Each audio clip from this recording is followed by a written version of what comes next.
Taylor and I are researchers at Shopify, a tech company that powers over 1 million businesses' online stores worldwide. However, our research doesn't help build Shopify, the product, because we're employee experience researchers, and we're helping to build Shopify, the environment. But wait, employee experience research? You, like our parents, might be pretty confused. But in order to understand what our team does, you need to understand how our team came to be. It all started when I totally pivoted my career as a product manager and researcher and joined Shopify on their culture team. Although my role at the time didn't involve doing human-centered research, I dreamt about the possibilities of applying these methodologies to my work. It seemed obvious to me. Employees felt like users, and I wanted to help build the best employee experience for them. And if Shopify's environment is a product, I thought of its culture as the core infrastructure in which the rest of the product was built on top of. I finally saw an opportunity to apply this thinking to a problem, and that problem was Shopify's Hack Days. And I want to tell you about what I did because it was the catalyst behind me getting the go-ahead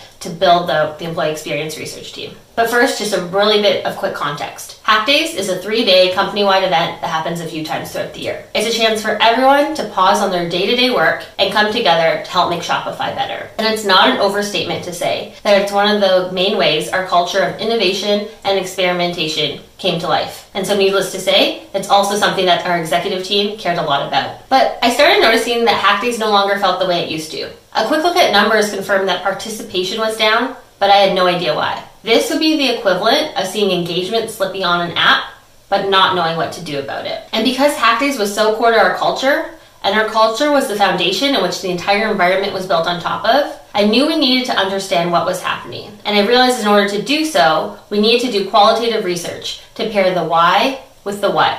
And the what in this case was those lower participation numbers. So I put together a cross-functional team focused on understanding the problem and identifying opportunities. Our people analytics data team did quantitative analysis into participation, and others did one-on-one interviews and ethnographic observation. Together, we realized that Hack Days had lost its urgency and purpose. I triangulated all our findings, pairing the qual with the quant to help identify the problem and solutions. I presented all of this to our Chief Talent Officer and CEO for approval and got surprisingly fast sign-off. I think in large part due to the clarity of insights I was able to provide. And now, over 3 years later, Hack Days is a totally remote and time zone agnostic program. Many of these changes were made in direct response to the research findings we shared. So again, I wanted to share this story because it not only highlights the value of this type of work, but it was the catalyst behind me getting the go-ahead to build out this team. Although it wasn't part of my job description at the time, I recognized the value in pairing qualitative research with quantitative data to more deeply understand the problem and identify solutions. And this major win was all that was needed to justify and grow the function of employee experience research at Shopify.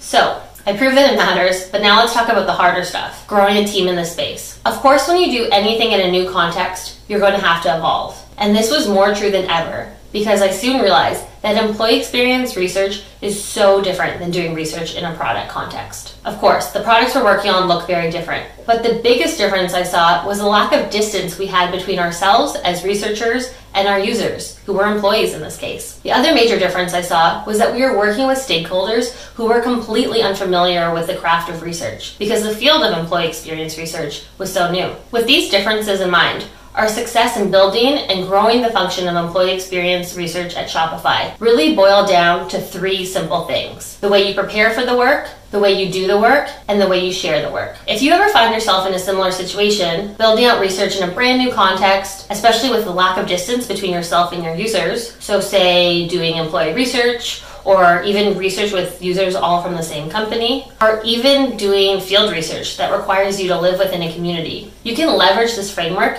to help set your work up for more success. And don't worry, throughout the rest of this talk, we'll be digging into each of these steps in more detail, and Taylor will also bring them all to life through a case study. Number 1, the way you prepare for the work. You need to deeply respect the environment you're coming into and build foundational partnerships. When you're starting out doing research in a new field, unfamiliar with research, your instinct is going to be to hit the ground running, do all the research studies so that you can show the value that research has. And I say all this because I was guilty of doing just that when building up the team at Shopify. But trust me, you're going to have greater impact in the long run, and you're going to actually get there faster if you take the time to pause, zoom out, learn your environment, and build those foundational partnerships. So in my case, I didn't take time up front to build that relationship with Shopify's people analytics data team. They were doing quantitative research into things like engagement, attrition, hiring, and impact, as well as building out Shopify's data and reporting infrastructure. So obviously in hindsight, it makes a lot of sense that I would have wanted to connect with that team, but I was so focused on showing the value of my team's work that I just hit the ground running. And I would only loop people analytics in towards the middle or end of my studies when I wanted to see if they had quantitative data that would help bolster and support my qualitative findings. But through feedback and opportunities to work together, we learned that our teams were actually researching many of the same topics. And so it made sense for us to partner early and often. Now our roadmaps are completely aligned, we sync often, and we pair on many studies together. We're even working with them on that reporting and data infrastructure I mentioned and helping them build it out from a user experience perspective. So in summary, don't underestimate the time you need to spend to zoom out, pause, learn your environment, and build those partnerships, because all of that work is going to set your own work up for more impact in the long run. And remember, those partnerships may not look as obvious as they do in a product setting. Number 2, the way you do the work. You need to think about how you want to approach the work when you have less distance between yourself and your users. Here are some constraints we faced and how we handled them. So we quickly realized that our users in this case were our peers, fellow employees at Shopify. And in some cases, we even had personal relationships with them. So we had to make sure in any study, we created an environment where they felt safe and comfortable sharing openly and honestly. We also had to make sure that our own relationships didn't creep in and bias our results. And finally, we had to make sure we protected their confidentiality when sharing results back company-wide. This was a lot of things for us to hold as researchers and a lot for us to think through. And although it's not dissimilar to what most researchers have to hold on a day-to-day basis, the stakes almost felt higher because of the close relationships we had with these users. But because we cared about the work and we wanted to do it right, we took time up front to really think about what foundations we can put in place to mitigate some of these risks. So some of the things we came up with were a team ethics principles, as well as a data confidentiality policy, which Taylor will speak to in a moment. So in summary, you're going to really need to reflect on the unique circumstances that exist between yourselves and your users, and think about what you can do to not only set your work up for more impact, but also to do right by your users in the process. Finally, the way you share the work. You need to use language and tools that are going to resonate with your audience and stakeholders. Do not assume what worked in a previous context is going to work here. This one really hit home for me because when I started doing research in this new area at Shopify, I presented my findings using how might we statements. This was obviously a framework I was very familiar with from my product and research days. But I didn't understand or take the time to really understand that this framework didn't translate to an HR context. I realized my mistake when I present findings and was met with blank looks. In fact, some stakeholders even told me I needed to have a stronger point of view. So not only did this framework not do anything, it actually did the opposite. It harmed the credibility of myself and my work in the process. Don't worry, I recovered, and once I assessed this and realized my mistake, I purposely chose language that was accessible and clear to anyone from any background. And when I made that purposeful shift, I realized my work was actually having impact. I could see how my findings were leading to actions and clear decisions. And from there, I got full buy-in to grow my team further and add my first team member to the team. So fast forward 3 years, we're now a team of 5 working on bigger products for Shopify. Our mission as a team is to deeply understand employees and their experiences to help build the best employee experience today and in anticipation of the future world of work. So yes, our mandate is bigger and more important than ever. And that framework that I just shared with you has continued to play a crucial role in the continued success and growth of the team. So I'm just going to outline a few ways in which it has. We now do research in 4 areas: teams, programs and products, so things like compensation and performance management systems, phenomena like belonging at work, and employee lifecycle.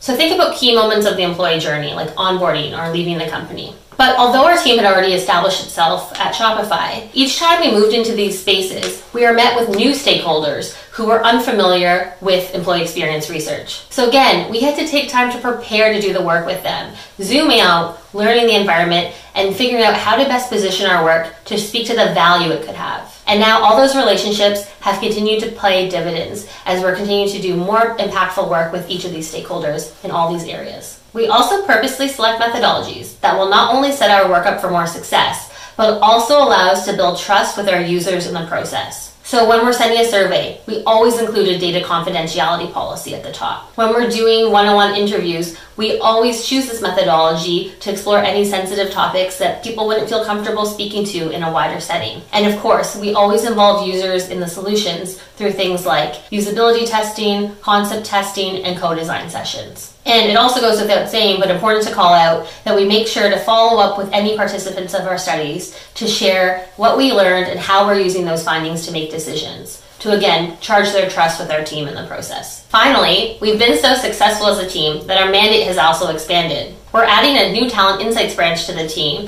who will be responsible for pulling together insights across a number of sources and bringing them to action across the business. So now that you've understood a bit more about the journey our team has gone on, I'm going to pass it off to Taylor to walk you through a case study that really brings all this work to life in a new way. Thanks, Lisa. Let me take you back to your favorite month that you've ever lived through, March 2020. Yeah, who could ever forget that month? In March 2020, all of us at Shopify were working out of our fancy offices, and then COVID hit and sent us all home. Overnight, more than 5,000 of our employees globally were forced to work from home. Fast forward 2 months, it was May 2020, and then our CEO, Toby, tweeted this. He said, Shopify will now be a digital by default company, and that remote work was going to be the new way forward. The days of office centricity were behind us. Before you get too excited, our research did not cause Toby to send that tweet. But our research did inform how remote work could be a new way forward for Shopify. So what did that research entail? Well, it was a truly generative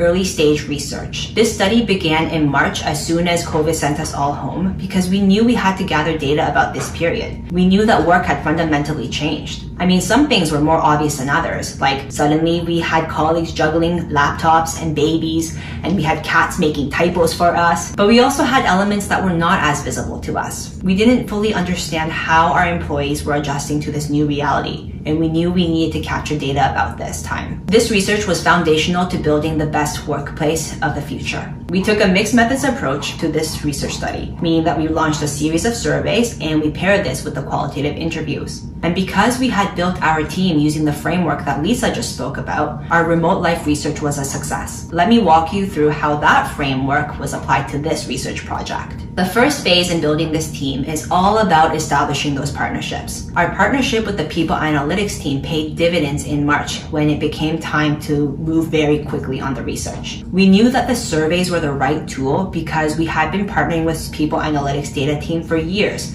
and we had been tracking certain longitudinal metrics about our employees for many years. So we knew that we had to collect the same longitudinal metrics through this COVID period so we could compare it with the historical. And when it became time to design the actual survey, we saved so much time because we were not designing from a blank slate. We already knew from our years of working together which questions were predictive of the outcomes that we care the most about. And the outcomes that we care the most about are things like employee engagement, performance, and retention. This partnership and this deep history of working together also made it super clear that we needed to generate some other new kinds of data. So we knew from the past survey data that they wouldn't be enough, right? You see, Shopify always had a subset of our employee base that worked remotely, even before COVID was a thing. So we had some proxy from our survey data of what remote workers felt like, what is hard and what's easy of working remotely. But from looking at that data, now we knew that that wasn't going to be enough. We needed to supplement this with some qualitative insights to figure out what are some of the deeper nuances of the remote work experience. So we used this knowledge to inform the design of our qualitative interviews. When it came time for me to execute on those qualitative interviews, we knew that things like establishing trust was going to be more important than ever, especially because the subject of the interviews was going to be about a very sensitive topic like working remotely through a pandemic. I had to keep data privacy concerns top of mind and create a comfortable space for them to share. I was acutely aware of the fact that our team, our research team, actually belongs to the larger HR or talent organization. And for whatever reason, I know that when you get a random message from someone in HR saying, hey, want to have a chat, that can be a little unnerving. So when I recruited participants for this study and I was doing those reach outs, I made sure to really explicitly spell out the purpose behind the study, how the collected data is going to be used, and how the researchers is going to protect their anonymity and confidentiality throughout this period. During the one-on-one interviews themselves, I was literally looking in to my colleagues' homes and I could see the mess on their kitchen countertops. I could hear their toddlers having tantrums in the background.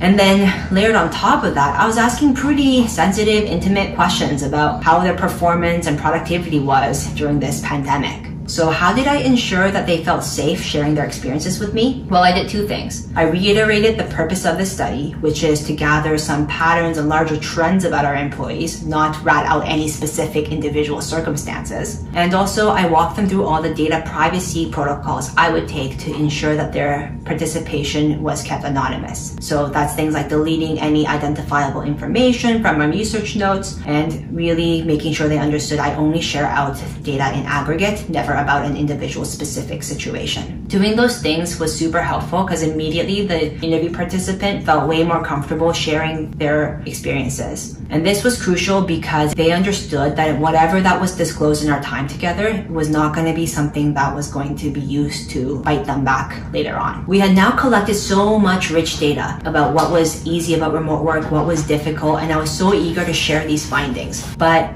I was so eager that I lost sight of this framework. I didn't actually make it easy for my audience to take action based on these insights. Yikes. So for example, I presented design principles to consider when building out a remote work strategy, and it did not get the reception that I had hoped for. You gotta remember, I was presenting this to busy senior leaders in the HR and talent space. They have many things on their desks. So when they see something like design principles, they said, oh yeah, okay, cool, where's Taylor? And then next. Yeah, not the reception that I had hoped for. Thankfully, we had another chance to present our research findings when the executive team came to us and asked for a research summary. And this time, I took all the learnings from the past deliverables and totally reiterated on it. So I kept the research insights short and sweet and made recommendations that were super actionable. And then when it was presented this way, suddenly I saw my stakeholders actually taking these research insights and doing something with it. I saw it pop up in their strategy decks, how they made recommendations to the business, like totally invigorating stuff that any researchers could ever dream of. People actually doing something with the research. The exciting part of all of this is that this is just the beginning. Turning Shopify from a very office-centric workplace to a totally remote, digital by default employee experience is a huge feat, and we're only just getting started. So the true impact of this generative discovery research that I just walked you through is that it helped us frame where to focus next. So for example, through the longitudinal surveys and the qualitative interview insights, we got a deeper understanding of what it's like to be a new person joining Shopify in this remote world. So we took this research insight and then we actually spawned another research project in partnership with the learning and development team. We looked at the new hires journey through at Shopify and we mapped out all the different ways in which we could help them feel a sense of connection and belonging sooner. And then ultimately, we completely redesigned a 3-day onboarding experience for anyone new that's joining Shopify. So hundreds of new hires at Shopify go through this experience that we've designed.